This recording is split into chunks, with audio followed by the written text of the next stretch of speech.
Right now, let's talk UNC Georgia Tech. Noon kick tomorrow, if I remember correctly. Last week, I called it a must-win. Last week's game for UNC, and then they lost. So, you know the rules. That means something has to have changed. You can forget about the big and lofty goals UNC had at the beginning of the year. The ACC championship, you can forget about much more than hopefully going full steam ahead to reach a bowl. Like, go get a bowl game by any means necessary now. By beg, borrow, and steal. Don't be afraid to try a trick play. Don't be afraid to try to jump a route.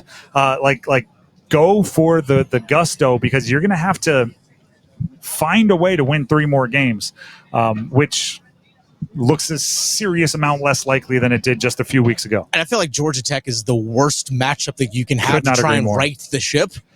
Georgia Tech is not the one you want to do it against. This week in the NFL, some NFL fans celebrate this week. It's a divisional story for the Panthers. It's Mike Evans versus Marshawn Lattimore week. And if you don't know the history there, they've gotten in fights like every time they've played their entire career. Yeah, and they're in the division, and there's penalties thrown every single time, and they talk trash. And it's almost like Mike Evans said, I've done a bad job of controlling my emotions against Marshawn Lattimore. He needs to go into this game this weekend with a Zen feeling, right? If you go into a Georgia Tech game with a Zen feeling, I think that's a huge advantage, because they're going to try to frustrate you. They are going to try to not let your offense be on the field. They are going to try to pick up 3rd down and 2 by half a yard. So your defense feels like, it's just close enough that you stand up going fourth down. And then they measure and they get it by half a yard. And it's that over and over and over again. Like, you feel like you've got Hayes King contained, and all of a sudden he breaks a run for 18 yards. You're like, come on. They are the team that gets behind by 2 touchdowns and then runs the ball more. It's so frustrating. So UNC, after the last 3 games, the way I would describe them maybe the most is frustrated. So you are extremely frustrated going into a game that is built to frustrate you. That's not a good combination. UNC at this point, after the last 3 games, I think they kind of are what they are to me. They're a team that has maybe the best running back this side of Boise. They're a team that has a couple of very good pass catchers. I love the tight ends. I think Nate McCollum is very good. But they're a team that hasn't added up to the sum of their parts this year. I think Omarion Hampton is one of 3 running backs in the country over 700 yards rushing.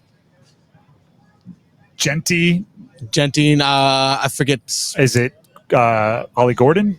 Maybe. Quinshon Judkins? Yeah, but there's literally 3 guys that are over 700 yards rushing. He's averaging 127, talking about Omarion Hampton, 127 yards a game. Yeah. And I don't think they give him the ball enough. So there's he's great, don't get me wrong, but he's been great in each of the last 3 losses. So it's a very frustrating season thus far for UNC.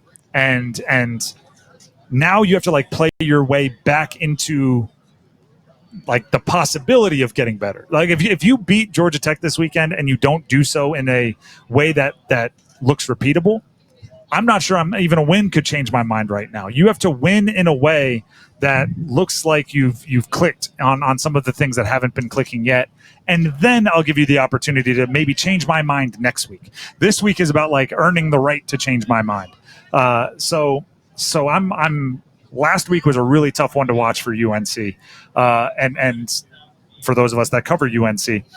So I'm looking for Omarion Hampton to have a great game, and I'm not sure that's going to be enough, because he's had good games each of the last 3, and it hasn't been enough in any of them. And Georgia Tech's going to do what Georgia Tech does. And if you don't know what that is, ask Duke. Last week they learned. This game, if UNC leans into what they do well with Omarion Hampton running the football, if Georgia Tech obviously is going to do what they do and run the football, this game should take 2 hours. True. The clock should just run.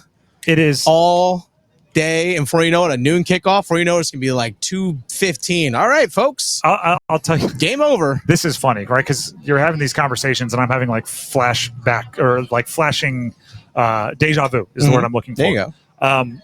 On Monday, we talked about how rough of a weekend it was for pretty much every football fan in the state of Carolina. Yes. State of North Carolina.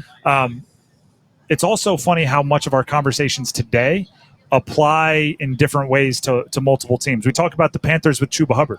It's not just about getting Chuba Hubbard going. It's about building your offense around that and making other things easier. UNC, very similar. Same thing. It's not just about getting Omari and Hampton going. It's about using Omari and Hampton once you get him going to open up things in the pass game. We talked about the Panthers defense and their offense going into this weekend's game with hey, your defense is going to give up points. What did we talk about with NC State? Hey, you're going up against Syracuse. Your defense is going to give up points. Your offense has to be prepared to score with them. It's last week was a rough week for everybody. And now a lot of times the solutions are going to be similar because when you're losing football games, you're facing the same challenges, you're facing the same obstacles. It's funny, we talked about with NC State being in like a kind of a shootout possibly, and there might be 14, 15 possessions each team in that game. I think Georgia Tech UNC might be like half of that. Like you might have a game if you're Mack Brown and that offense going in anticipating we might only get 8 possessions, 9 if we're lucky. So you really have to maximize on every single drive that you have, knowing that, hey, you might not get the ball back for another 7 minutes. And that does put an emphasis on third down percentage. Exactly. It does put an emphasis on maybe you go for it on fourth a little bit more. 100%. And then that changes your play calling on third, right? If you know you're going for it on fourth. Our coaches say be smart, get half. And as soon as he said that meant, we're going for it on fourth down. So if it's 3rd and 6, be smart, get half, means as long as we get 3 yards, we're going for it on fourth, which allows you to check down, allows you to be a little bit more tuck it and run, allows you to be a little bit more conservative. I think if North Carolina, if you are on the plus side of the field, so on the Georgia Tech side of the 50-yard line, and if it's anything 3rd and 5 or less, if I'm Mack Brown, I'm telling Chip Lindsey, my offensive coordinator, you got 2. Got to count by 7. You got to get 2. Got to count by 7. You can't count by 3. Goals.